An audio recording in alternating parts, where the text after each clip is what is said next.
Здравейте хора! Казвам се Габриела Николова и този канал от нататък завършва да тече с моите видеоклипове. Днешният видеоклип реши да ви покажа моята козметика на части. Това е първата част. В тази част реши да ви покажа абсолютно всички червила. Нека да започнем. Първото червило, което имам, е ето това, което е на Golden Rose и е много яко, защото е от най-червената им серия и това е едно от най-уникалните им балсами за устни. Другото червило, което обожавам, е ето това на Avon, което е от яката им серия отново, шоколадова цювка и мирише на шоколад и уникално. Следващото червило е на някаква незнайна марка, което ми подариха и ето такъв цвят.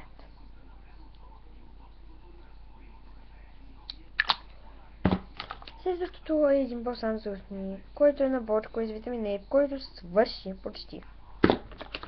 На Bonjour едно червило, ето този сладък цвят. Червилото на Flormar, което сте виждали в много видеоклипове, сигурно, и аз си го купих. Обикновеното балсамче. Всяка жена би трябва да има такива балсами. Другото, което е на Evelyn Cosmetics, отново такъв цвят. Ето това с Propolis, което много ми подхранва устните. И така като гледам други продукти нямам. Не, извинявам се, имам още едно. Ето тази светка мостричка. Друго какво имам. И да, ето този балсам на Aloe Verde, който е с цвят 27 розов.